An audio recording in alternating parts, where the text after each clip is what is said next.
पैसा भले ही भगवान न हो, लेकिन निश्चित रूप से भगवान बनने से ज्यादा दूर नहीं है। जरा आप खुद सोचिए, जब आपकी जेब खाली होती है तो दुनिया आपके साथ कैसा व्यवहार करती है। जब आपके घर में आटा का आखिरी कटोरा खत्म हो जाता है, जब आपके बच्चे आपसे दूध मांगते हैं और आपके पास उन्हें देने के लिए कुछ नहीं होता है, तब आप वास्तव में समझते हैं कि गरीबी किसी आत्मा पर कितनी भारी पड़ सकती है। जब तक आपके पास पैसा था, लोग आपका गर्मजोशी से स्वागत करते थे, आपका हालचाल पूछते थे और आपका सम्मान करते थे। लेकिन जैसे ही कठिनाई आपके दरवाजे पर दस्तक देती है, अचानक हर कोई आपका बचपन बीता वे अब आपसे कतराते हैं। दोस्त आपसे मिलने से बचने के लिए ही अपना रास्ता बदल लेते हैं। क्या आपको खामोशी का एहसास नहीं होता? लेकिन आप सच्चाई जानते हैं, जब वह आधी रात को रोते हुए उठती है तो उसके आंसुओं में केवल एक ही दुख होता है, बच्चों को कैसे खिलाऊंगी। आपकी बहन की खुशहाल शादी के सपने एक भारी पत्थर की तरह आपके कंधों पर टिके हुए हैं। लोग शादी में उसका हाथ देखने आते हैं, लेकिन दहेज का जिक्र होते ही उनके चेहरे बदल जाते हैं। आपको लगता है कि आपका दिल टूट गया है, लेकिन आप क्या कर सकते हैं? गरीबी आपको शक्तिहीन महसूस कराती है। आप कड़ी मेहनत करते हैं, फिर भी अपने बच्चों को स्कूल भेजने के लिए पर्याप्त कमाई करने के लिए संघर्ष करते हैं। उस बोझ के नीचे आपका दिल किस तरह टूट जाता है, यह कोई नहीं समझता। जब बारिश में आपके घर की छत से पानी टपकता है और आप उसके नीचे रहने को मजबूर हो जाते हैं, तो दुनिया को आपका दर्द क्यों नहीं दिखता? जब आपकी पत्नी बीमार पड़ जाती है और अस्पताल बिना भुगतान के इलाज से इनकार कर देते हैं, तो आप मदद के लिए गुहार लगाते फिरते हैं। लेकिन दया के बजाय लोग आप पर ताने कसते हैं। फिर से पैसे मांग रहे हो? शर्म नहीं आती? आप उन रास्तों की ओर धकेले गए महसूस करते हैं जिन पर आपने कभी कसम खाई थी कि आप कभी नहीं चलेंगे। आपकी अंतरात्मा सही और गलत के बीच अंतर जानती है, लेकिन आपके भूखे बच्चे चिल्लाते हैं, अब्बा हम कब खाएंगे? और फिर आपका दिल कांप उठता है। आप आश्चर्य करते हैं, अगर गलत रास्ता अपनाने का मतलब अपने बच्चों को खाना खिलाना है तो इसमें गलत क्या है? लेकिन आपका विश्वास आपको रोकता है। गरीबी आपकी इस तरह परीक्षा लेती है जिसे कोई और नहीं देखता। या तो आपका धैर्य आपको बचाता है, या आपका क्रोध आपको अंधकार में ले जाता है। मुझे ईमानदारी से बताओ, क्या तुम्हें कभी ऐसा नहीं लगा कि पैसे के बिना लोग तुम्हारा इतना मान नहीं करेंगे? क्या तुम नहीं देखते कि संसार धन की पूजा करता है? लोग कहते हैं कि पैसा ही सब कुछ नहीं है, लेकिन जब आप भूखे सोते हैं, जब आपका अपना परिवार आपको जानने से इनकार करता है, जब बेबसी आपकी आंखों में आंसू लाती है, तो आप इसे गहराई से महसूस करते हैं। पैसा भगवान नहीं हो सकता है, लेकिन यह निश्चित रूप से ऐसा लगता है। तो मुझे बताओ, क्या तुम सदैव अपमान का जीवन जीना चाहते हो? क्या आप अपने बच्चों को उसी अंधेरे गड्ढे में धकेलना चाहते हैं जिससे बचने के लिए आप संघर्ष कर रहे हैं? The Bible does not merely address wealth as the accumulation of material possessions, but presents it as a powerful instrument to build a transcendent legacy, one that honors God, aligns with His eternal purposes, and leaves an impact on future generations. In Matthew 6:19-21, Jesus teaches clearly, "Do not store up for yourselves treasures on earth, where moths and vermin destroy, and where thieves break in and steal. But store up for yourselves treasures in heaven, where moths and vermin do not destroy, and where thieves do not break in and steal. For where your treasure is, there your heart will be also." This passage is not only a call to rethink our financial priorities, but also a deep invitation to redirect our hearts toward what truly holds eternal value. While the temporary riches of this world are destined to fade away, heavenly treasures, built through acts of love, service, generosity, and obedience to God's word, are imperishable. When we live by this perspective, ला सकता है लेकिन वह शांति जहरीले पेय के समान है। पहली बार जब आप हलाल से दूर होकर हराम की ओर कदम बढ़ाएंगे तो आपका दिल अपराध बोध से तेजी से धड़कने लगेगा। लेकिन जैसे जैसे हराम आपके जीवन का हिस्सा बन जाएगा, आपका विवेक सुन्न हो जाएगा। ब्याज पर उधार देना, झूठ बोलना, धोखा देना, दूसरों से चोरी करना, इनमें से कुछ भी अब आपको परेशान नहीं करेगा। लेकिन क्या आप जानते हैं कि हराम से कमाया गया एक टुकड़ा भी अल्लाह की नेमत छीन सकता है? भले ही आपका घर बड़ा हो जाए, आपकी कार अधिक महंगी। Saludos en Cristo y gracias por acompañarnos en este viaje iluminado a través del canal La Luz del Cielo. Que la paz y las bendiciones del Señor te rodeen hoy. Al comenzar la lección de hoy, te invitamos a unirte a nosotros en una oración a nuestra amada Madre María. Oh Madre María, amada hija de Dios Padre, te ofrezco mi eterna devoción. Habita en mi corazón, oh Madre, para que pueda caminar en la gracia de tu Hijo, Jesús. Protégeme del pecado y guía mis pensamientos e intenciones según la voluntad de Dios.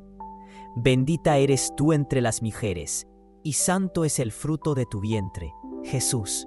Oh María, Madre de Dios, ora por los pecados de los Estados Unidos. Ahora, bendita seas tú entre las mujeres, y bendito sea el fruto de tu útero. Hoy compartimos con ustedes una profunda revelación que transformará nuestra comprensión del futuro de la humanidad y nuestra fe. Vika Ivankovich Miatovich, una de las 6 videntes de Medjugorje, recientemente abrió su corazón y reveló el primer. मेरा विश्वास करें, अंतत दरवाजे खुल जाएंगे। शायद आज आपकी हालत खराब है, लेकिन याद रखें, अल्लाह के पास आपके लिए बेहतर योजनाएं हैं। जो कोई अल्लाह से डरेगा, अल्लाह उसके लिए रास्ता बना देगा। वह ऐसे स्रोतों से जीविका प्रदान करेगा जिसकी आप कल्पना भी नहीं कर सकते। क्या आपको उसके वादे पर संदेह है? यदि वह प्रतिदिन पक्षियों को खाना खिलाता है, यदि वह समुद्र की गहराई में मछलियों की व्यवस्था करता है, तो क्या वह तुम्हें भूखा छोड़ देगा? अगर आप अपनी किस्मत बदलना चाहते हैं तो सबसे पहले आपको खुद को बदलना होगा। अपनी प्रार्थनाओं में निरंतर बने रहने से शुरुआत करें।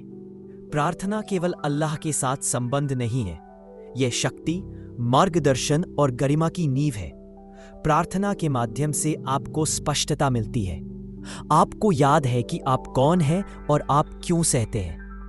प्रत्येक साष्टांग प्रणाम आपको याद दिलाता है कि जीवन चाहे आपको कितना भी नीचे क्यों न ले जाए, उद्देश्य हमेशा ऊंचा होता है। प्रार्थना धैर्य सिखाती है, अनुशासन पैदा करती है और सही रास्ते पर बने रहने की आपकी इच्छा शक्ति को मजबूत करती है, तब भी जब प्रलोभन आपके कान में फुसफुसाता है। लेकिन केवल प्रार्थना ही काफी नहीं है, आपको भी कार्रवाई करनी होगी। गरीबी आपके विश्वास की परीक्षा ले सकती है, लेकिन यह निष्क्रियता को माफ नहीं करती। अल्लाह ने तुम्हें 2 हाथ दिए हैं, उनका उपयोग करो।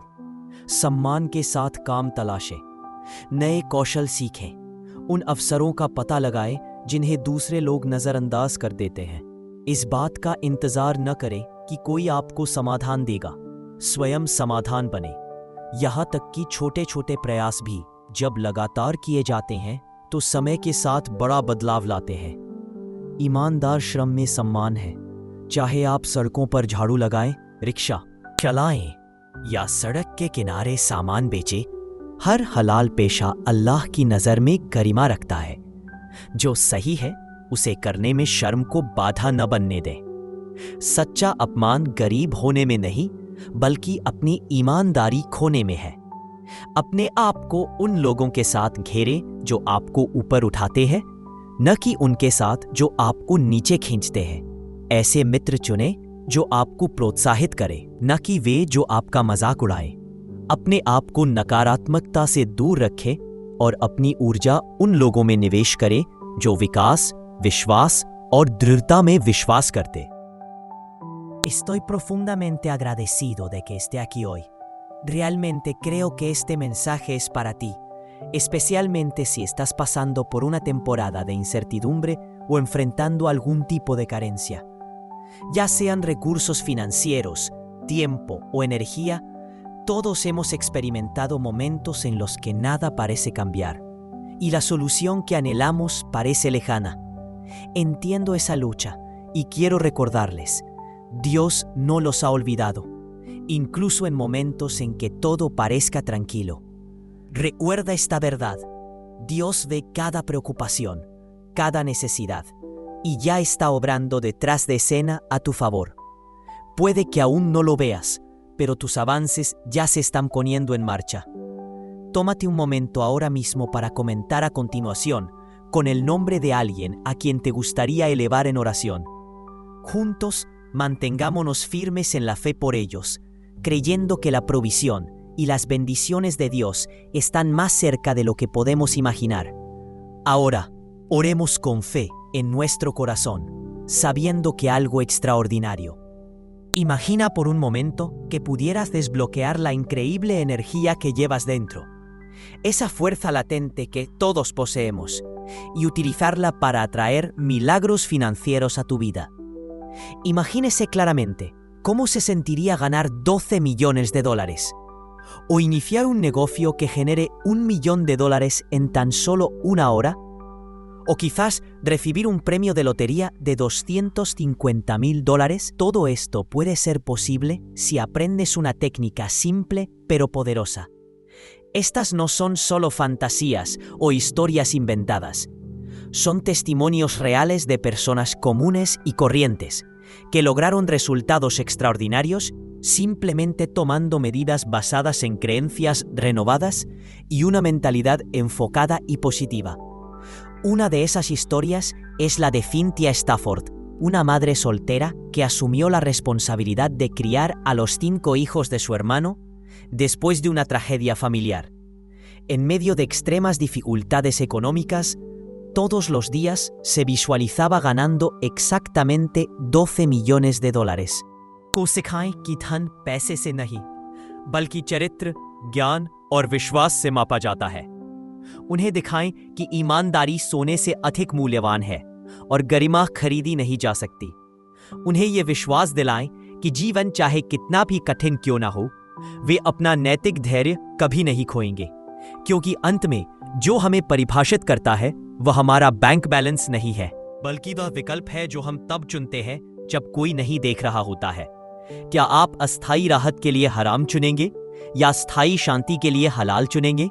क्या आप निराशा के आगे झुक जाएंगे या आशा पर कायम रहेंगे? रास्ता लंबा हो सकता है और संघर्ष वास्तविक, लेकिन याद रखें, हर सूर्योदय एक अंधेरी रात के बाद आता है, और यदि आप धैर्य रखेंगे, काम करते रहेंगे और अल्लाह पर भरोसा रखेंगे, तो वह आपकी कठिनाइयों को जीत में बदल देगा। हो सकता है कि आपको आज या कल बदलाव नजर ना आए, लेकिन ये आ रहा है, क्योंकि अल्लाह न्यायकारी है और वह अपने सेवकों को कभी नहीं भूलता जो विश्वास में दृढ़ रहते हैं।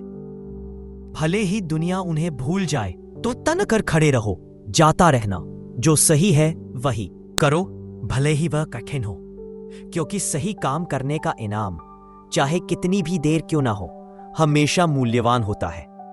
वास्तव में अपना रास्ता खोजने और जीवन में सही निर्णय लेने के लिए आपको शॉर्टकट या धोखे पर नहीं, बल्कि ईमानदारी, धैर्य और उच्च शक्ति में विश्वास पर भरोसा करना चाहिए। कमाई के हलाल वैध साधनों की तलाश करें, भले ही वे पहली बार में छोटे लगें, क्योंकि सच्चा आशीर्वाद ईमानदार काम से आता है। गरिमा के साथ कमाएं और जल्द ही आपको उस चीज की ओर देखने की भी आवश्यकता नहीं होगी जो निषिद्ध है। प्रार्थना करते रहो, अल्लाह के सामने रोते रहो, क्योंकि वह दरवाजे खोलता है जिन्हें लोगों ने तुम्हारे खिलाफ बंद कर दिया है। यदि आज आपको ऐसा लगता है कि आपका दर्द दुनिया में सबसे बड़ा है, तो एक क्षण रुक कर चारों ओर देखें। उन लोगों को देखें जो आपसे अधिक पीड़ित हैं, वे जो फुटपाथ पर सोते हैं, जिनके पास पहनने के लिए कपड़े नहीं हैं। आपके द्वारा बहाया गया हर आंसू, अल्लाह को पुकारते हुए बिताई गई हर रात, आपके दिल का हर दर्द, अल्लाह ने यह सब देखा है। वह आपकी बेबसी, आपकी गरीबी, आपके टूटे हुए सपनों को जानता है। आपके परिवर्तन का समय निकट है। आपके लिए दया के द्वार पहले ही खुल चुके हैं। एक समय आप इस दुनिया में अकेले महसूस करते थे, वहीं अब आप पाएंगे कि अल्लाह ही आपका सबसे बड़ा सहारा है। आपका धैर्य, आपकी कड़ी मेहनत, आपका अटूट विश्वास, इन सभी को पुरस्कृत किया जाएगा। जिस घर में भूख आम बात थी, वहां से बरकत आएगी। जेब खाली होने पर जायज दौलत निकल आती है। एक बार बेचैन हुए दिल में शांति बस जाएगी। जिन लोगों ने आपसे मुंह मोड़ लिया, वे एक दिन फिर आपके पक्ष में खड़े होंगे। कठिनाई के बाद आसानी आती है और आपके प्रयास अंततः फल देंगे। याद है जब आपने पहली बार अपने हाथों से काम किया था और कुछ हलाल कमाया था? इससे आपको कितनी शांति मिली? वही शांति लौट रही है, लेकिन इस बार कई गुना अधिक। यदि आपने सोचा है कि दुनिया ने आपके अधिकार छीन लिए हैं, तो जान ले कि अल्लाह आपको वह स्थान देगा उससे आपने कभी उम्मीद नहीं की थी। आपका व्यवसाय समृद्ध होगा, आपकी नौकरी सम्मान लाएगी, नई दोस्ती अकेलेपन की जगह ले लेगी और आपके घर में खुशियां लौट आएंगी। गरीबी की पकड़ ढीली होगी। आपके बच्चों की शिक्षा का प्रबंध केवल आपके द्वारा नहीं, बल्कि उस व्यक्ति द्वारा किया जाएगा जो अपने सेवकों को कभी नहीं भूलता। आपका रुतबा बढ़ने वाला है। जो लोग कभी आपकी गरीबी के कारण आपकी उपेक्षा करते थे, वे अब आपका सम्मान करेंगे। जहां एक बार आपने मदद मांगी और आपका मजाक उड़ाया गया, जल्द ही अन्य लोग आपके पास मदद मांगने आएंगे और अल्लाह की कृपा से आप देने की स्थिति में होंगे। आपका सम्मान वापस आ जाएगा, आपकी स्थिति बढ़ जाएगी और दुनिया देखेगी कि अल्लाह कैसे धैर्य रखने वालों का सम्मान करता है। आपका दिल हल्का महसूस करने लगेगा। जो बोझ कभी आपके सीने पर पत्थर की तरह जोर से दबा था, वह धीरे धीरे उठ जाएगा। जो आंखें कभी रात भर रोती थीं, अब खुशी के आंसू छलक पड़ेंगी। दर्द में किया गया साष्टांग कृतज्ञता का साष्टांग बन जाएगा। आपको किसी से डरने की जरूरत नहीं है। आपकी गरिमा, आपकी शांति, आपका जीवन सब अल्लाह के हाथों में है। और जब वह देता है तो हद से ज्यादा देता है। अपने आप से एक वादा करो, जैसे जैसे आपकी स्थिति बदलती है, वैसे वैसे आपकी प्रवृत्ति भी बदलनी चाहिए। जब अल्लाह तुम्हें आशीर्वाद देता है, तो तुम्हें भी दूसरों को आशीर्वाद देना चाहिए। जब आपके पास प्रचुरता हो, तो उन लोगों के लिए समर्थन का स्रोत बने जो अभी भी उन्हीं संघर्षों से गुजर रहे हैं जिनका आपने कभी सामना किया था। कभी भी किसी गरीब व्यक्ति से मुंह न मोड़े, कभी किसी मुसीबत में फंसे व्यक्ति का उपहास न करें और किसी जरूरतमंद की मदद करने में कभी संकोच न करें, क्योंकि जैसे अल्लाह ने तुम्हें उठाया, हो सकता है वह तुम्हें कल किसी और को उठाने के लिए कहे। अल्हम्दुलिल्लाह, अल्लाह की स्तुति करो।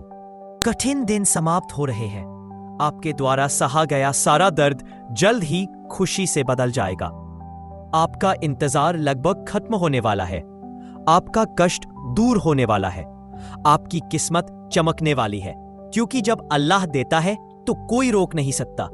जब वह प्रदान करता है तो धन और आशीर्वाद दोनों उसकी आज्ञा से आते हैं। अपने आप को एक नए जीवन के लिए तैयार करें, क्योंकि अल्लाह का आशीर्वाद आप पर बरसने वाला है। हे अल्लाह, जो कोई भी इसे पढ़ रहा है और अभी भी कठिनाई से गुजर रहा है, उनकी कठिनाइयों को कम करे, उनकी गरीबी को समृद्धि से बदल दे और उन्हें राहत प्रदान करे। आमीन।